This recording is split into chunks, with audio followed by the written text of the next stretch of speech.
Olá, eu sou Chuck Smith. E eu sou Kelly Matriciana. Bem-vindos a esta edição da Invasão Pagã. O conceito da evolução tem dominado o pensamento da comunidade científica há quase um século e meio. Através dos anos, muitos esperaram com grande expectativa que as teorias da evolução provassem ser verdadeiras e respondessem então aos grandes mistérios da vida. Mesmo que estejamos próximos ao século XXI, não estamos mais perto de saber alguma coisa sobre os mecanismos do processo evolucionário do que estávamos durante a época de Darwin. Atualmente, os cientistas não têm concordado com muitas questões evolucionárias, incluindo como aconteceu, quando aconteceu e o que mudou para o que e como a não-vida tornou-se vida. Se a teoria da evolução fosse inválida, a única outra explicação para a existência da vida seria o resultado do artesanato de um projetista maior e criador. Esta é a conclusão que a comunidade científica parece evitar considerar a qualquer custo.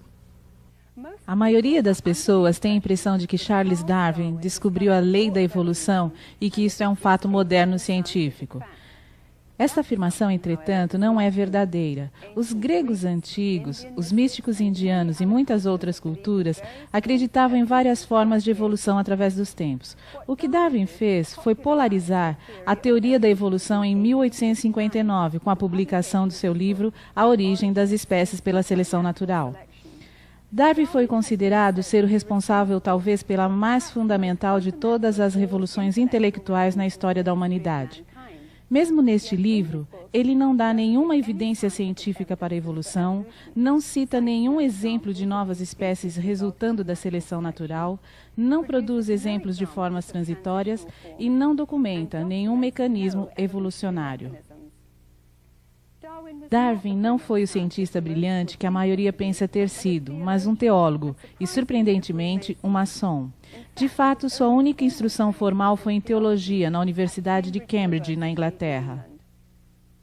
Hoje, proeminentes cientistas evolucionistas continuam a atacar e a contradizer suas próprias hipóteses, o que seria um aviso para nós de sua fraqueza como uma teoria científica.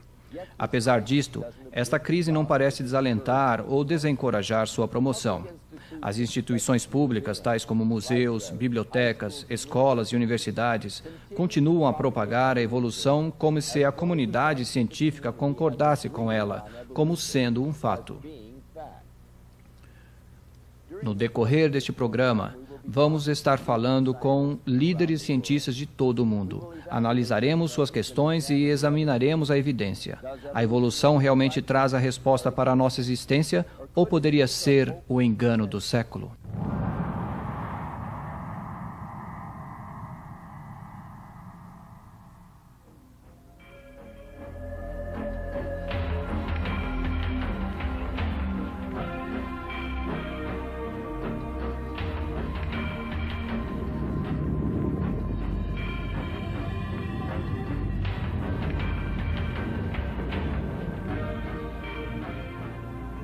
A questão controversa de como a vida começou foi um quebra-cabeça para a humanidade por milhares de anos.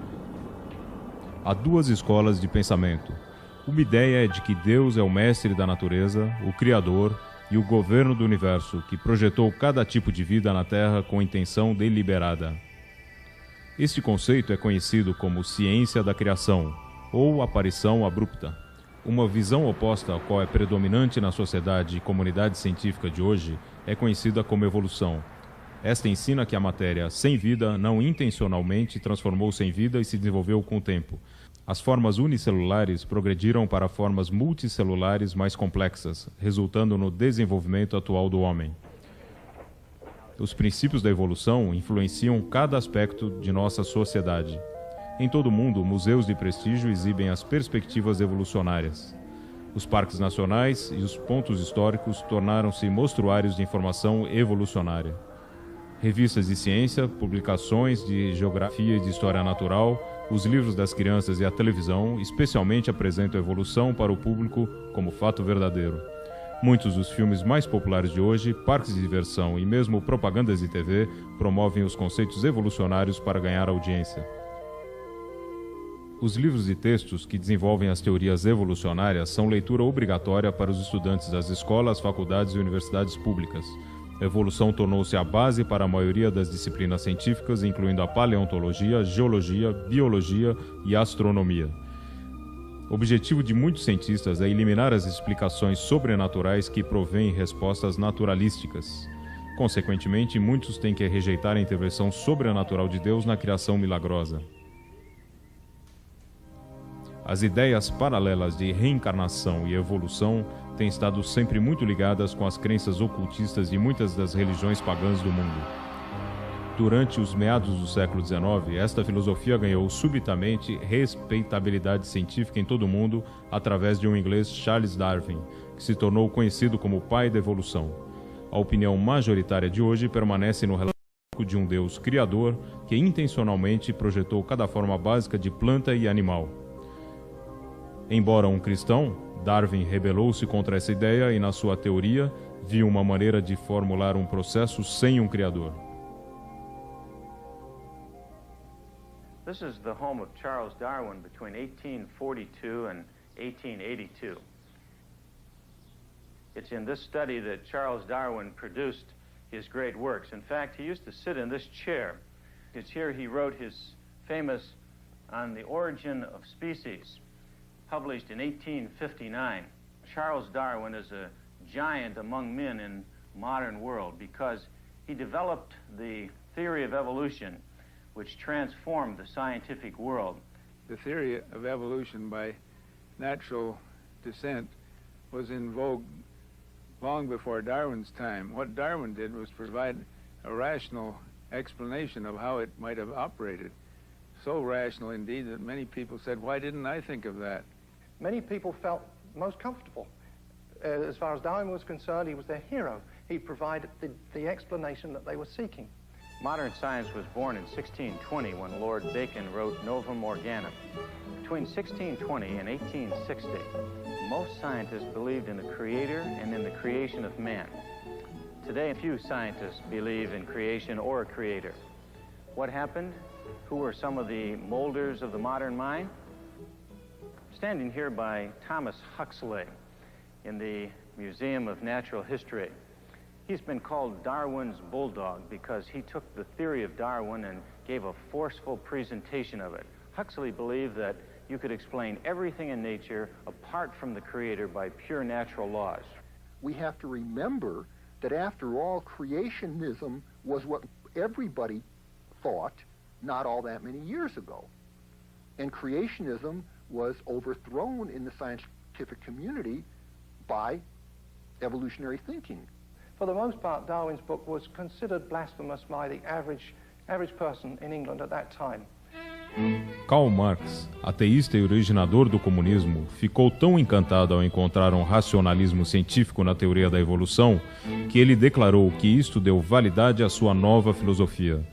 Marx admirava Darwin e os dois se comunicavam e correspondiam.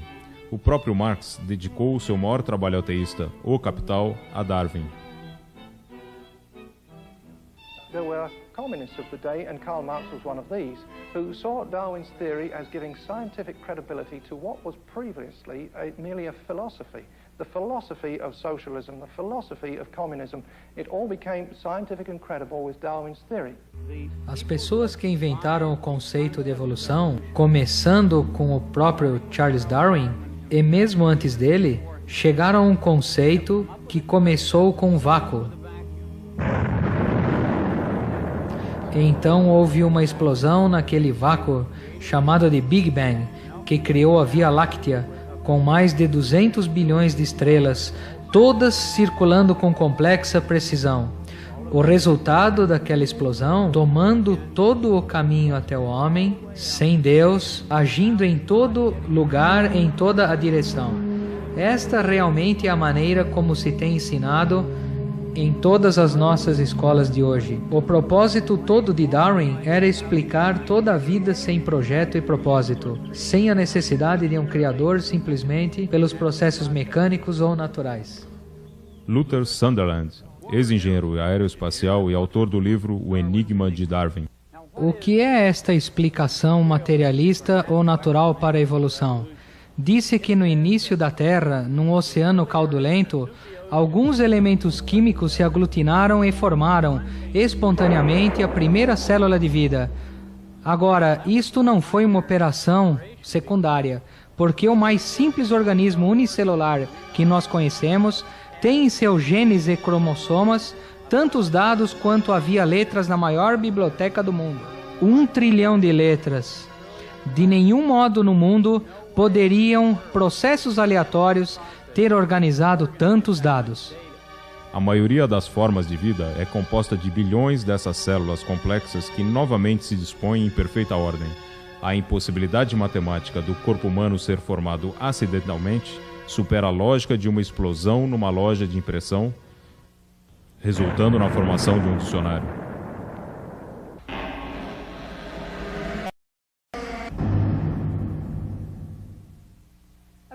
Aparecendo no filme A Conspiração da Evolução está o Dr. John Morris, que é chefe dos estudos geológicos do Instituto para a Pesquisa da Criação em San Diego, Califórnia. Eu falei com o Dr. Morris e pedi-lhe para explicar as diferenças entre a criação e a evolução e descrever como as descobertas científicas recentes tinham afetado essas teorias. A evolução é a ideia de que todas as formas de vida, vivas hoje, e que vemos nos registros fósseis, saíram de um ancestral comum. A ideia de que há mais ou menos 4 bilhões de anos, um organismo unicelular começou a existir de elementos químicos não vivos. Era uma geração espontânea. Simplesmente tornou-se vivo. E então, por um processo de modificação através dos anos, por meio de mutação, seleção natural, curso genético ou coisa assim, ele evoluiu, alterou-se nas várias formas de vida que vemos hoje. Este é o conceito básico da evolução. Tudo que tem vida veio de um ancestral diferente dele mesmo. A ideia sobre criação, entretanto, é o oposto disto, de que cada categoria básica de planta ou animal veio diretamente de um ato, uma força criativa de que não descende de um ancestral diferente de si mesmo. Cachorros sempre foram cachorros, pessoas sempre foram pessoas. As pessoas não vieram de um ancestral não humano. A outra ideia sobre a criação é que, uma vez criada esta categoria, foi criada como uma máscara genética, o código DNA, projetado de forma que seus descendentes sempre produzissem esta categoria. Isto não se desenvolveria, por assim dizer, em outra coisa. O modelo de criação, com seu conceito de categorias de animais aparecendo abruptamente, é às vezes chamado de modelo de aparição abrupta. A ideia de que as coisas chegaram aqui abruptamente, sem ter descendido de uma espécie diferente de coisa, portanto, estasis, é a ideia de que esteve estacionário desde que chegou aqui, não leva a lugar nenhum ou não muda nada. Estas duas visões parecem opostas uma à outra. Como os cientistas podem ter diferentes visões da origem da vida? Esta é uma boa pergunta, e eu acho que esta é realmente a questão básica. É importante compreender que tanto criacionistas como evolucionistas têm a mesma evidência para estudar. Nós temos as mesmas pedras, os mesmos fósseis, os mesmos sistemas de vida, tudo é o mesmo. Porém, nossas interpretações são dramaticamente diferentes. Muitas vezes, leigos dizem como os cientistas que se supõem ter mentes abertas e não tendenciosas podem ter interpretações tão diferentes das evidências. Nós temos que dissipar a ideia simples de que os cientistas não são tendenciosos. Os cientistas são algumas das pessoas mais tendenciosas que eu já encontrei. De fato, é impossível não o ser.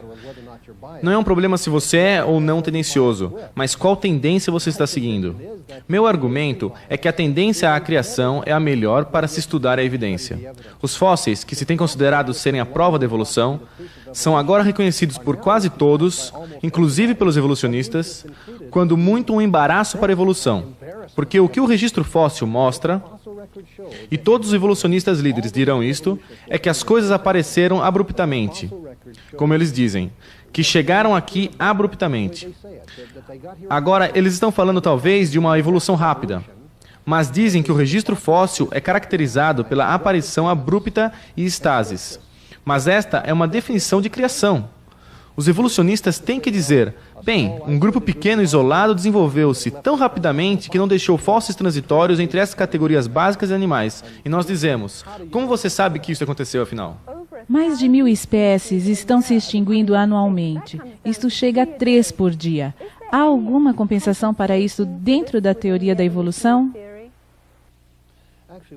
Realmente, uma das predições básicas do modelo da evolução é que as novas espécies estão entrando na existência ao longo do tempo. Mas o que vemos quando realmente olhamos para o mundo, eu quero dizer, o que os fatos da ciência mostram é que as espécies simplesmente não começam a existir. Diariamente, espécies estão se extinguindo. O que vemos é extinção. Isto é o que a ciência nos diz. Agora, a reconstrução histórica evolucionária afirma que novas espécies estão se formando. Só que ela não se ajusta bem com a ciência observada. Querendo desviar claramente do conceito de um criador, os cientistas evolucionistas adotaram ironicamente e involuntariamente uma ideia que forma a base de muitas religiões pagãs. Numa tentativa de evitar a religião bíblica tradicional, eles realmente promoveram outra. Os resultados foram devastadores. Muitas áreas da ciência, tais como biologia e geologia, foram comprometidas. Procurando a evidência para provar a evolução, os cientistas perseguiram uma série de caça ao ganso selvagem para saírem de mãos vazias. Talvez a maior perda de tempo tenha sido a procura de elos nos registros fósseis, que ainda hoje estão faltando. Vamos dar uma olhada no progresso feito pelos cientistas evolucionistas desde então.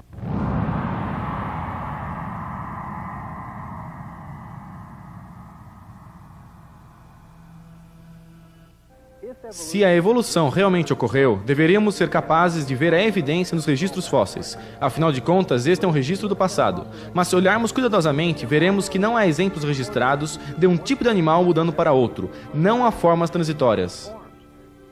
One of my advisors is working in the field of paleontology and has been working on the distribution of fossils in the record and has found that there are no interspecific transitional forms. Something that, of course, the creation model would have predicted and did predict long before this research was done. Deveríamos ver cães e gatos e também gães e catos. Deveríamos vê-los no meio, não divididos como agora. Mas isto parece não deter meus colegas evolucionistas. Eles farão novamente as declarações que o arquivo de fósseis está repleto das formas transitórias. There are myriad transitional forms. There's really no problem finding transitional forms. It's completely false to say that there's a lacking of transitional forms. We have plenty of them, more than sometimes we can cope with. In fact, there are so many transitional forms between species that we must often fall back on statistical analysis to separate one from the other. So the claim that there are no intermediates is simply a false claim. Durante suas entrevistas, vários desses proeminentes cientistas se contradizem, admitindo que nenhuma forma transitória tinha sido encontrada e continuaram a apresentar desculpas pela falta de evidência. The problem of transitional forms is one that all honest paleontologists have a problem with. The geologic record is incomplete. It's incomplete because of erosion that has eroded things away. One of the things that also makes it a little more difficult in the fossil record is the rapidity with which evolution acts in very short bursts. It doesn't leave many transitional forms behind. Fomos ao Museu Britânico de História Natural até o homem que escreveu um livro sobre evolução, Dr. Colin Peterson. Eu escrevi ao Dr. Peterson e perguntei-lhe por que ele não colocou uma simples gravura de uma forma intermediária ou um elo de conexão no seu livro sobre evolução. Dr. Peterson, atualmente, que teve 7 milhões de fósseis em seu museu, disse o seguinte quando ele respondeu minha carta: eu concordo completamente com os seus comentários sobre a falta de ilustração direta das transições da evolução no meu livro. Se eu conhecesse qualquer fóssil ou coisa viva, eu certamente os teria incluído. Mais tarde ele disse: escreverei isto. Não há nenhum fóssil do qual alguém possa tirar um argumento indiscutível. Porque não existe nenhum registro de fóssil para confirmar suposições evolucionárias, trabalhos de arte dúbios são exibidos como verdadeiros. Interpretações artísticas enganosas representam peixes magicamente criando pernas e mudando para anfíbios, criaturas extintas como os cervos misteriosamente tornando-se cavalos e macacos tornando-se homens. Onde esqueletos transitórios não existentes são necessários para provar um ponto, os habilidosos artesãos substituem-nos por modelos de plásticos e madeira. Estou preocupado com a maneira como nossos museus apresentam a evolução, como se fosse um fato provado. E realmente informações falsas estão sendo apresentadas. Veja, uma vez que os museus não têm as formas transitórias, eles têm que fazê-las do nada. The November 1980 edition of Science Digest shows a drawing of a whale with legs as an evolutionary link between whales and cows. But the only fossil evidence for this mythological transition is a skull and several teeth, no leg bones. Niles Eldridge, do Museu Americano, disse: "Você é simplesmente limitado pela crença de seu público e sua própria imaginação para contar essas histórias do que mudou para o que e o que eram as formas intermediárias." If we're talking about seeing evolution today, seeing one species changing into a species, that's not going to happen. Although there must be, from an evolutionary perspective, many transitional forms out there, the likelihood of finding any one of them is extremely low. Quanto mais aprendemos sobre a paleontologia, que são os fósseis, tanto mais certos estamos de que a evolução é baseada somente na fé. A Academia Nacional de Ciências é o conselheiro oficial do governo dos Estados Unidos em questões de ciência. Nas suas publicações, ela falsamente declara que não estão mais faltando os elos que incomodaram Darwin. Isso é uma representação errônea, que engana milhões, porque depois de 120 anos de exaustiva pesquisa, ainda estão faltando os elos de Darwin. Além disto, esta academia e os evolucionistas continuam a perpetuar a teoria mística de que o homem evoluiu de macacos. Richard Leakey, um dos antropólogos mais conhecidos, disse que se ele fosse pedido para desenhar uma árvore genealógica do homem, ele simplesmente teria que desenhar um grande ponto de interrogação, porque a evidência é insuficiente para saber a origem evolucionária do homem, e ele não acha que vamos encontrá-la. Para encorajar os conceitos evolucionários, as representações artísticas têm ido além das fronteiras éticas. Apesar de não ter nenhum fundamento para a teoria do macaco ao homem, cientistas e artistas continuam a enganar o público com ilustrações naturais das mais imaginárias. Estes artistas inutilmente estudam as progressões naturais de macacos a humanos e presumem a cor dos seus cabelos, peles, tons e mesmo expressões faciais, não mais do que um dente, uma peça de osso ou mesmo nenhuma evidência final. A Revista Geográfica Nacional, que não tenta esconder sua inclinação evolucionária, admite que essas pegadas fossilizadas são idênticas às pegadas humanas. Os artistas tomam a liberdade de usar a teoria evolucionária para ilustrar traços parecidos, enquadrando criaturas como macacos. Tudo porque os processos tendenciosos insistem que essas pegadas foram encontradas nas camadas de rocha onde existiam antes seres humanos. Atualmente, temos evolucionistas que gostariam que nós acreditássemos que há evidência sólida para a evolução. Diante do público, eles geralmente dão a impressão de que a evidência é apenas como ouro sólido, que o homem evoluiu de alguma criatura parecida com o macaco. Dr. Donald Johnson, diretor do Instituto de Origens Humanas, descobriu Lucy, um alegado elo do macaco para o homem. The human family and the ape family diverged and went on their own individual and separate evolutionary trajectories. We don't know precisely what the common ancestor was for that, but we know that it resembles something like what is called Ramapithecus. Ramapithecus foi formado do nada, senão de um fragmento de uma mandíbula e vários dentes. E por muitos anos Ramapithecus foi considerado nosso ancestral parecido com o macaco. Mas agora o Dr. Pilbeam, do Museu Yale Peabody, disse: achamos cerca de 40 destas criaturas, algumas delas quase completas agora, e elas não estavam na linha direta para tornar-se homem afinal. Elas são mais parecidas com orangotango. Dr. Pilbeam of Yale, who first claimed that Ramapithecus was an ancestor of man, now suggests that it isn't.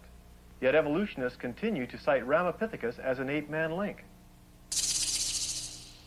Another so-called missing link, Java Man, was concocted by Eugene Dubois when he found an ape-like skull fragment, and then 50 feet away he found a human leg bone. However, just before he died, Dubois confessed that he'd also found 2 human skulls at this same location. and he admitted that the skull fragment belonged to a gibbon and not to an ape man. Homo erectus is probably best known as Java man. And it was at this stage in human evolution that they began to make and use these large triangular hand axes, brains expanded over 1,000 cc's, body proportions similar to ours evolved, and we were firmly on the road to later hominids, including modern humans. This hoax is still accepted by evolutionists today, and it's presented to the public as a true missing link. If you think the Java Man hoax is incredible, wait until you hear all the facts surrounding Johansson's Lucy, this little 3.5-foot adult skeleton, which looks just like a chimpanzee. As you know, Lucy was found in 1974, and sometimes I refer to her as the woman who shook up man's family tree, because she represents for us the oldest, most complete skeleton we have of any human ancestor known to anthropologists. Now, the species Australopithecus afarensis, as represented by Lucy, species that we feel is ancestral to modern humans. And the significance of Lucy is that she gives us a good idea of what our ancestors looked like some 3 million years ago. We can learn from her skeleton about the way that she walked, for example. When we look at her knee joint, when we look at her pelvis, we see that she walked like you and I, instead of like a chimpanzee. Johansen disse, mesmo que isso seja uma criatura parecida com o macaco, ela andava ereta. O chimpanzé pigmeu hoje anda por aí na floresta andando ereto quase todo o tempo. Então isto não prova nada. Realmente, as únicas características de Lucy que sugerem uma postura ereta são as juntas do joelho e quadril. O Dr. Charles Oxnard, através de uma análise de computador, concluiu que as declarações de Johansson sobre o quadril são infundadas. E precisa ser realçado que o joelho não foi encontrado com Lucy. This knee joint was found over a mile away, 200 feet deeper than the other bones. She comes closer to representing, I think, what the average person thinks of as the missing link than any other fossil we had ever found in Africa. So she has extraordinary importance in terms of understanding the very earliest phases of human evolution. Richard Leakey e outros estão declarando agora que provavelmente Lucy é realmente um mosaico de 2 ou mais espécies. Isto não é engraçado. O que é engraçado é que eles declaram que a criação não é científica. A próxima coisa era o homem Piltdown. Aqui foi um caso onde o crânio humano tinha sido remendado com uma mandíbula de um orangotango para fazê-la parecer de algum modo humana. Os dentes foram colocados, revelou-se ser uma fraude pura. O homem de Piltdown foi uma fraude intencional e enganou os maiores evolucionistas do mundo simplesmente porque eles queriam muito acreditar que havia uma evidência para a evolução. O homem de Neandertal foi originalmente encontrado no Vale de Neandertal, na Alemanha.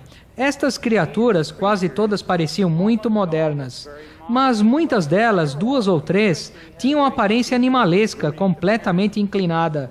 Entretanto, 2 cientistas checaram nos museus na Europa, na Universidade de Johns Hopkins, tiraram esses ossos dos museus e fizeram raio-x daqueles que tinham uma aparência inclinada. E vejam, eles descobriram que as criaturas inclinadas tinham doença de raquitismo ou alguma deficiência de vitamina D, tais como artrites. Eles que reclassificaram os Neandertals como uma espécie separada, agora colocaram-nos de volta no Homo sapiens, o mesmo que o homem moderno. O homem de Nebraska não consistia de nada, exceto de um único dente.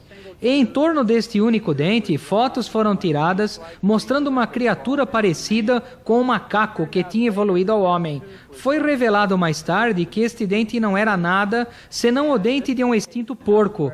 Este é um caso agora em que um porco fez um macaco de um evolucionista. Eu acho que o homem sempre foi homem. A evidência científica mostra isto, e isto naturalmente é muito compatível com o relato da criação que é apresentado no livro de Gênesis. Por trás de portas fechadas, ou ocasionalmente quando falam muito francamente, os evolucionistas admitem que realmente não há nenhuma evidência de que o homem evoluiu do macaco.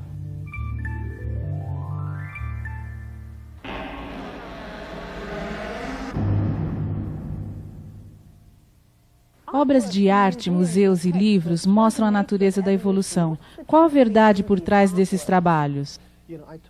Eu falei há cerca de um ano atrás com um artista que trabalhou num texto evolucionário. E foi solicitado a ele desenhar uma pintura de um destes elos entre um ancestral parecido com o macaco e o homem. E foi-lhe dado o crânio de uma criatura para trabalhar. O desenho que ele fez da criatura, que teria tido aquele tipo de crânio, parecia muito um macaco.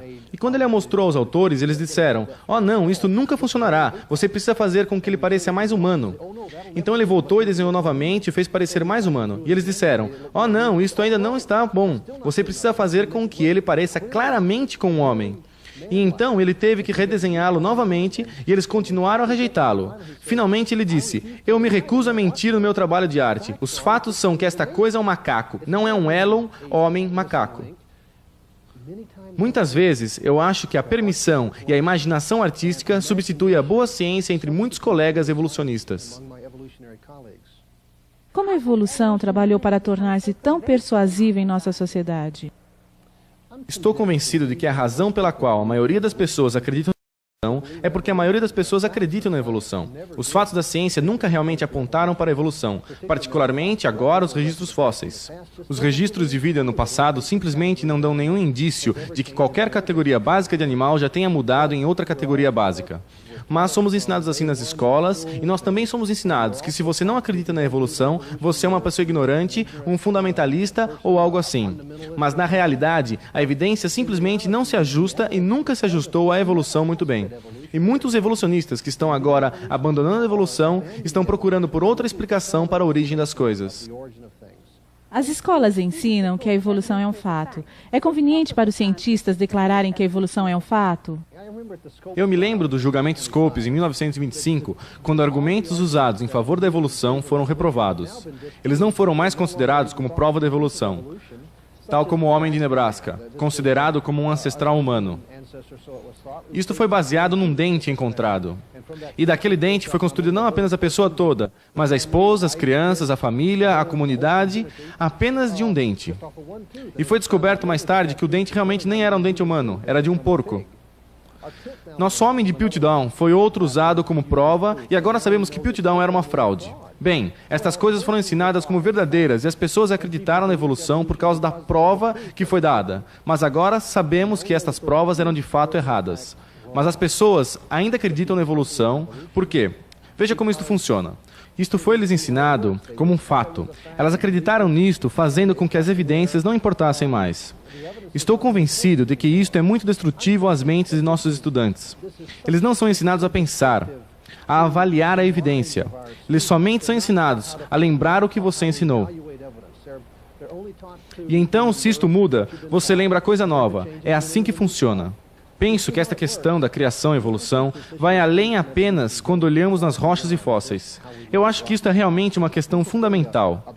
Veja, se somos criados por um Deus que nos projetou para operar de uma certa forma, isso significa que este Deus tem autoridade para estabelecer as regras do nosso comportamento e autoridade para estabelecer as regras para violar este comportamento. Então, nosso trabalho é concordar e submeter-nos a estas regras. Mas se descendemos dos animais, se somos apenas um macaco que perdeu o rabo em algum lugar ao longo da linhagem, então não pertencemos a ninguém. Estabelecemos nossas próprias leis e fazemos o que queremos. Isto, eu acho, é um comentário sobre nossa sociedade moderna, de que todo mundo está fazendo suas próprias coisas, que estamos atrás de nossa própria recompensa. O próprio Charles Darwin avisou que, a menos que as formas transitórias pudessem ser encontradas nos registros de fósseis, a teoria da evolução seria uma especulação sem valor. Os atuais adeptos da evolução fracassaram, não levando em consideração este aviso, e continuam a manter uma crença na evolução apesar da completa falta de evidência.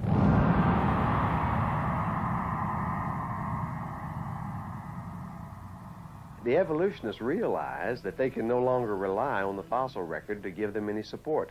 So what they've done is they've come up with a very crafty alternative to the Darwinian concept of evolution. They call it the punctuated equilibria concept.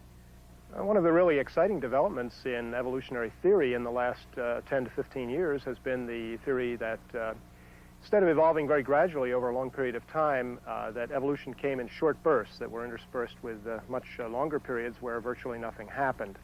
You see, this solves all kinds of problems intellectually for the evolutionist. He doesn't have to look at the fossil record. Não há evidências no registro fóssil de que um tipo qualquer de animal tenha mudado para um outro tipo.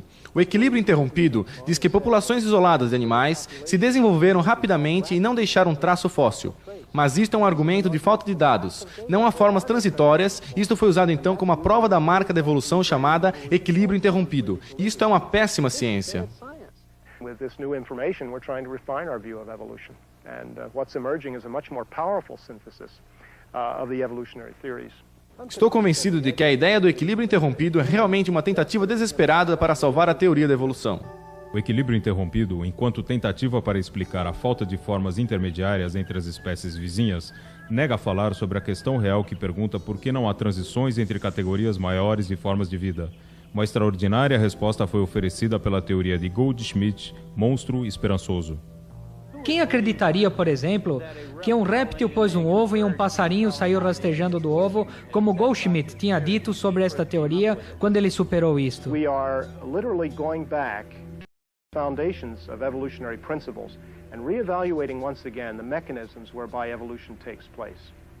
Unfortunately, I think a number of those outside the scientific fields that deal with evolution interpret this as a casting doubt on the very what I would call the fact of evolution. What it does say to us is that the evolutionists are running scared. It seems like almost every new development in science is converging to destroy evolution.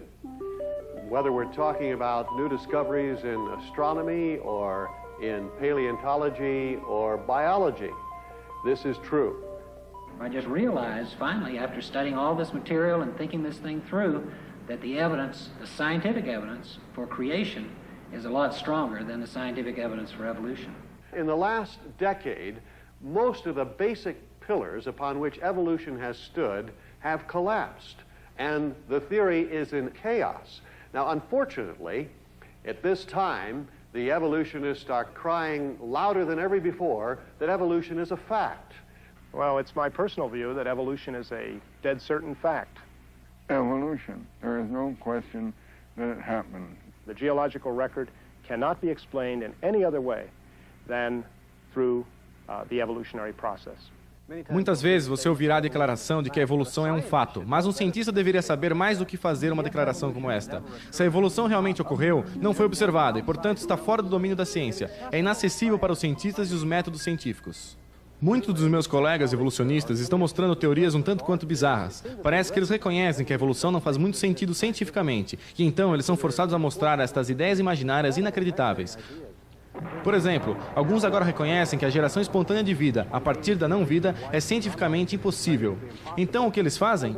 Eles atribuem isto a um criador? Não. Eles declaram que a vida veio do espaço. Bem, eles podem acreditar no que eles quiserem, mas eles não deveriam chamar isto de ciência, e eles não deveriam ensinar isto nas escolas como se fosse ciência.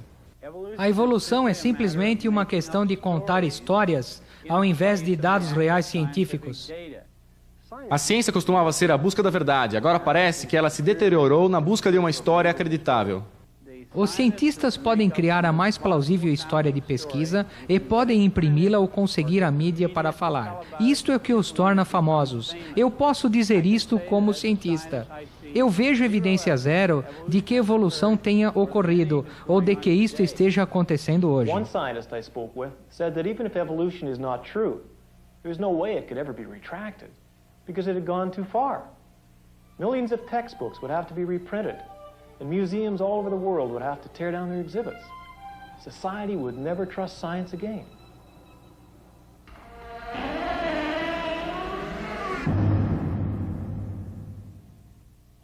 O apóstolo Paulo fala de homens que não queriam reter Deus em suas mentes.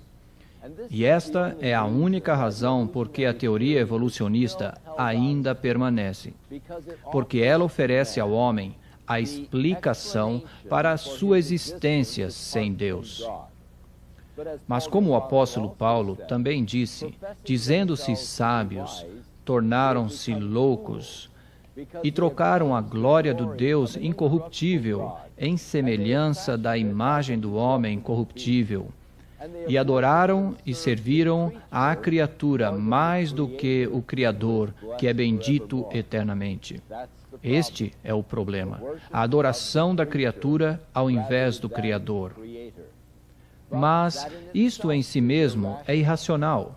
Olhar para a beleza e o projeto da criação e então adorar a criação não é racional. Olhar para uma rosa, admirar sua beleza, cheirar seu perfume e dizer, oh, isto é Deus. Não, isto é irracional. Isto é criação de Deus. Isto mostra os sinais de Deus no projeto. E então, a pessoa sábia irá além da criatura e adorará o Criador, que é bendito para sempre. Não seja pego de surpresa. Siga todo o caminho e adore Deus, o Criador. Dentro de nós existe um vazio em forma de Deus. Através dos tempos, o homem vem tentando preencher este espaço com as coisas do mundo. Mas é somente através de um relacionamento com o nosso Criador que nós poderemos ser verdadeiramente satisfeitos. A Bíblia Sagrada revela o caminho pelo qual nós podemos nos reconciliar com Deus, que é através das provisões de seu Filho, Jesus Cristo. Eu sou Chuck Smith. E eu sou Kério Matriciana. Juntos